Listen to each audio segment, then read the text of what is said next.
আপনারা জানেন যে ইতিমধ্যে আমাদের ক্যাবিনেটে সিদ্ধান্তটি হয়েছে যে এই যে গণভবন নামে এই যে বাসভবনটি, প্রধানমন্ত্রী বাসভবনটি ছিল, সেটিকে জুলাই গণঅভ্যুত্থানের স্মৃতি জাদুঘরে রূপান্তর করা হবে। এবং যেহেতু ৩৬শে জুলাই অথবা ৫ই আগস্ট জনগণ এইটি জয় করেছে এবং অনেক রক্তের এবং আত্মত্যাগের ভিতর দিয়ে আমরা কিন্তু এই ৫ই আগস্টের মুহূর্তটি পেয়েছি।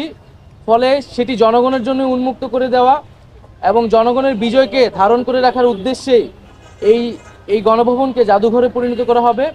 এবং এটি শুধু বাংলাদেশেই নয়, আমরা পৃথিবীর বুকে একটি নিদর্শন হিসেবে রাখতে চাই যে কোনো স্বৈরাচারী, ফ্যাসিস্ট, খুনি রাষ্ট্রনায়কদের আসলে কি পরিণত হয় এবং জনগণই যে আসল মালিকানার এবং ক্ষমতার মালিক, সেই বিষয়টিকে একটি নিদর্শন হিসেবে পুরো পৃথিবীর বুকে রাখার জন্যই আমরা এই গণভবনটিকে জুলাই গণঅভ্যুত্থানের স্মৃতি জাদুঘরে পরিণত করার সিদ্ধান্ত নিয়েছি সরকারের পক্ষ থেকে।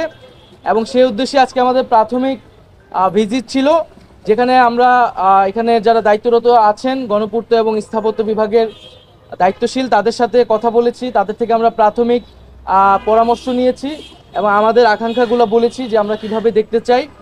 এবং একটি ফর্মাল কমিটি করার জন্য নির্দেশ দেওয়া হয়েছে। হয়তো আগামীকালের মধ্যেই কমিটিটি হয়ে যাবে এবং কমিটি হলে এটি হয়তো নেক্সট সপ্তাহ থেকে আমরা কাজ শুরু করব। এবং বলা হয়েছে যাতে দ্রুত সময়ের মধ্যে আমরা এটি উদ্বোধন করতে পারি, সেজন্য খুব দ্রুত গতিতে কাজ সম্পাদন করার জন্য।